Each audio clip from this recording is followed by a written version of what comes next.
Hello folks, so I thought about this before naming it. We said we usually call these bariatric bits, but I suppose the name today was decided to be the Poop Chronicles, because it seems to be that everybody gets fixated on their poops, and it's definitely not unusual.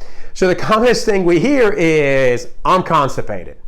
And to be more graphic, and a lot of patients say, I had to actually evacuate it manually myself because the stool was so hard.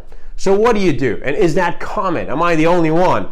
Obviously, since we did make a chronicle out of it, you're not on your own, and there are a lot of patients out there that have the same problem.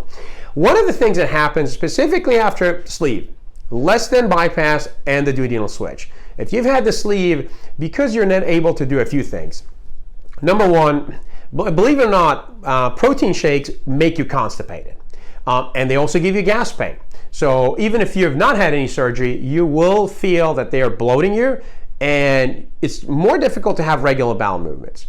You'll need to do, and also after the sleeve, you're not eating for at least a few weeks. You're focusing on protein, everything is liquid. So you're not having enough bulk. And remember, what stool is basically the waste, right? The waste from our food. And that's why we encourage you to take fiber. But after sleeve, we tell you don't eat a lot of fiber to start off with because it's difficult for it to pass through the stomach. So putting all of these together, we're almost promoting constipation. What you will have to do is find a water-soluble fiber, and you can mix that, and you can have that twice a day. That will help you to move things along. But be mindful, don't overdo it because it will give you some gas and cramping pain, because that's what it does.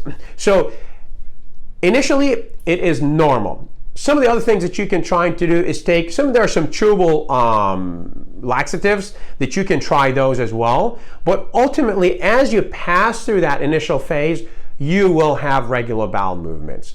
Now, you may not go back to the same way you were before, but you will definitely have regular bowel movements. Until, I suppose, the next Poop Chronicle, this is Dr. Abbas calling it a day.